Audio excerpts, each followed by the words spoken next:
Section 3. Enhancing the blog website by connecting to a database and creating an admin section. Overview and creation of database structure.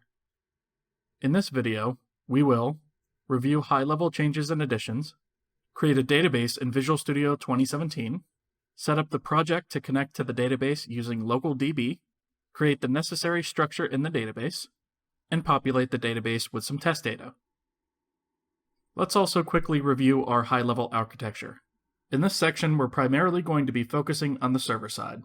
To facilitate this new functionality, we're going to be building a database using local DB. We're also going to be building a very basic authentication system using web forms. And finally, we're going to be building an admin area, which is an area that will allow us to edit and create articles. After opening the solution where we left off in section 2, we need to right-click My Blog and add a new folder. Call it app_data. This is a standard folder used by ASP to house application data. Next, right-click App Data and add a new item. Under Data, we want a SQL Server database. We'll just call it Blog. Note that it adds an MDF file underneath App Data. Double-click blog.mdf. Doing so will open the Server Explorer on the left. Next, we need to add a table. Right-click Tables, choose Add New Table. In the next screen, we need to add some columns into our database table. We're going to rename the first column to be lowercase id. Keeping things lowercase makes it a lot easier for us later on. We'll leave the data type as integer and not allow nulls. Next, we need another column called title. Change the type to nvarchar with a length of 255. We also don't want to allow nulls here. We need one more column named content. Change the type to ntext and don't allow nulls. Finally, in the properties window, change identity column to ID. This ensures that the identifier column is always automatically incremented with a unique key or a unique number every time we add an entry to this table. Finally, in the T-SQL window at the bottom, change the name of the table to be articles. Save all.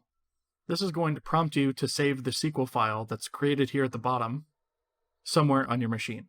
I would recommend saving it to the project directory and call it articles.sql. That way, if you ever need to recreate this for some reason, you can just run this script instead of having to go through the editor and redo it. Choose Save. Finally, click Update. This presents a Preview Database Updates window, which allows us to actually make these changes to the database. Choose Update Database. You should see Update completed successfully at the bottom. To verify this, choose Server Explorer and expand Tables. You should now see Articles, which when expanded, shows the columns. Right-click Articles. Choose New Query. In the new SQL editor that pops up, we need to paste some code. What this is going to do is insert into Articles, columns title, and content.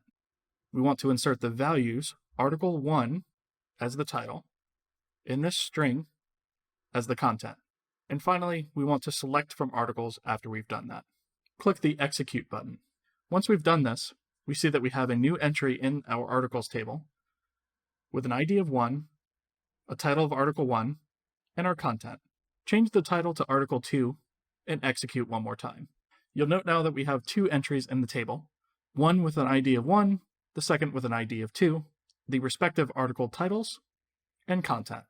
For good measure, let's change this to a 3 and execute one more time. This will just give us a little bit of seed data to work with. Make sure to save the file somewhere in your project directory. We'll just call it seed data.